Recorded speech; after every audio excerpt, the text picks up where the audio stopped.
Federal government seeks regional efforts to combat security challenges in West Africa's Sahel region.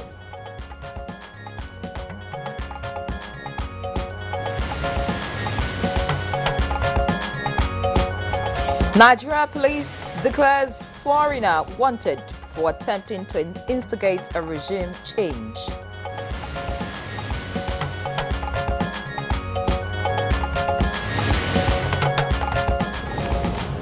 Nigeria police arraigns alleged protesters.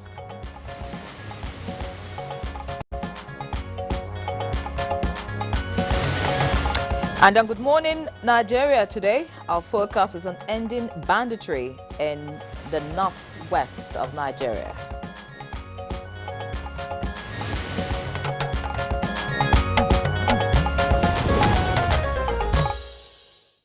Well, over time, many states in northern Nigeria have evolved from peaceful and serene communities to areas where many find it difficult to sleep with both eyes closed.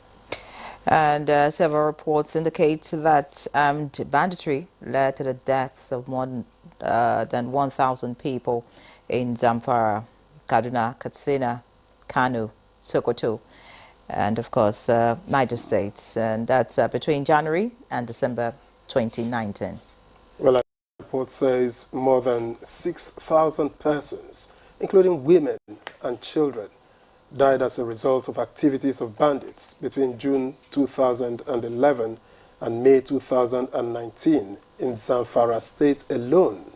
The statistics goes on and it shows that between 2011 and 2018, 500 villages and 13,000 hectares of land were raided in Zamfara State, and more than 2,000 people were also killed in that state. Now, the former governor of Zamfara State, Abdulaziz Yari, while in office, raised alarm on the situation in his state, seeking an end to the menace.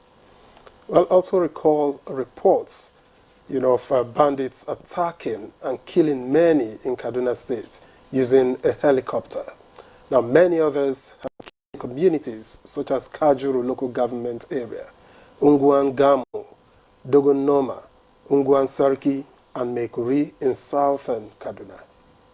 Now, let's move to Katsina State, where hundreds of Nigerians have also been killed, many more abducted, and thousands displaced. As of March 2020, more than 200,000 people were internally displaced, while another 35,000 became refugees. They had to seek refuge in neighboring Niger Republic. And a report from Niger State indicates that in 7 years of banditry, 380 persons have been killed, 71 abducted, and 79 million naira paid as ransom. Not a good one at all, and the federal government is not unaware of these developments. Now, it's relocated the headquarters of the General Office commanding GOC to Sokoto State to coordinate the fight against terrorists and banditry in the northwest, comprising Sokoto, Zamfara, Katsina, Kebbi states and its environs. Well, these officers were given orders to re-strategize in collaboration with the communities to defeat insurgency and restore peace and security in the region.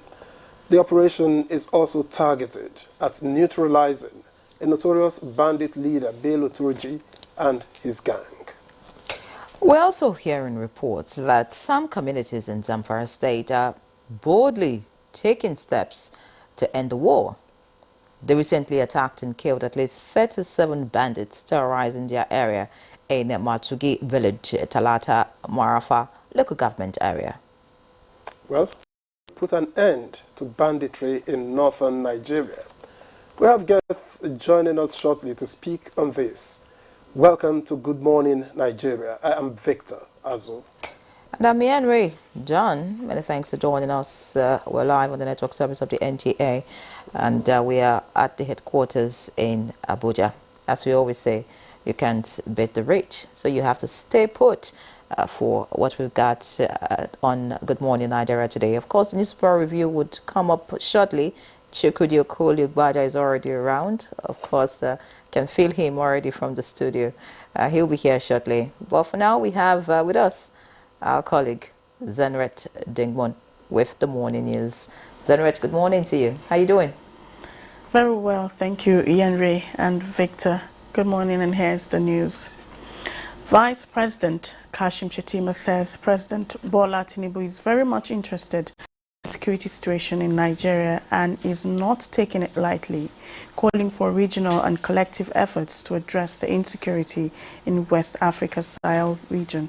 The Vice President stated this during an audience with the leadership of the News Agency of Nigeria at the Presidential Villa ahead of the upcoming non-international lecture on Sahel security. Vice President Shettima expressed optimism about the potential outcomes of the conference, believing it will come up with a lot of perspectives on how to address insecurity.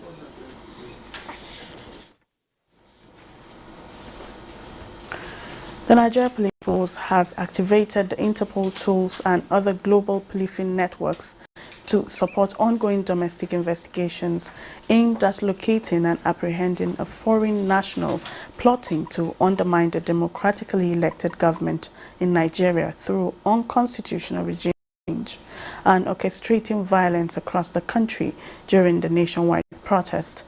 At a media briefing in Abuja, the force assures that it will spare no effort in bringing to justice any individual or group threatening national security and the governance process. On the invitation extended to NLC, the force says it was strictly to some individuals within NLC leadership to get details of the relationship between the foreign national that the force is investigating and the labor union, as the suspect owns a business center within the NLC building. To his Nigerian collaborators, urging them to mobilize the public to violently storm police facilities and military barracks, anticipating a bloodbath that will instigate international condemnation of the Nigerian government. Meanwhile, the Federal High Court Abuja has fixed 11th September 2024 for ruling on the bail application filed by 10 protesters against their continued remand in police custody. The 10 defendants in the matter were arraigned by the police for their alleged involvement in conspiracy, treasonable felony, incitement against public peace, and destruction of public property. Opposing a motion filed by defense counsel for their bail based on presumption of innocence, prosecution counsel Simon Logg, SAN, said grievous allegations had been made against them and there were no exceptional circumstances to warrant bail at this time. President Bola Tinubu has approved the appointment of Dr. Mansour Mukhtar as Chairman Bank of Industry, with Dr. Olasupo Olusi, Managing Director and Chief Executive Officer of the bank. Ifeoma Uzokwala, Shekaro Umar, Hussein Effiong, Mabel Indagi, Rotimi Akinde as Executive Directors, Tajuddin Dati Ahmed, Ade Damola Olufemi Young, Reverend Isaac Adefemi Agoye, Malam Mohammed Bala as non-executive directors, while Oreoluwa Adeyemi, Suleiman Musa Kadira to serve as independent non-executive directors. The Minister of Information and National Orientation, Mohammed Idris, is in Bali, Indonesia, to represent President Bola Ahmed Tinubu as head of Nigeria's delegation to the second Indonesia-Africa Forum. Tinubu has been very consistent in that. He has said that all investors are welcome to Nigeria. We are putting a Presidential Enabling Business Environment Council to help businesses outside Nigeria to come and flourish in our country. And that's the news for now. Good Morning Nigeria continues with Victor and Ian Ray after this break.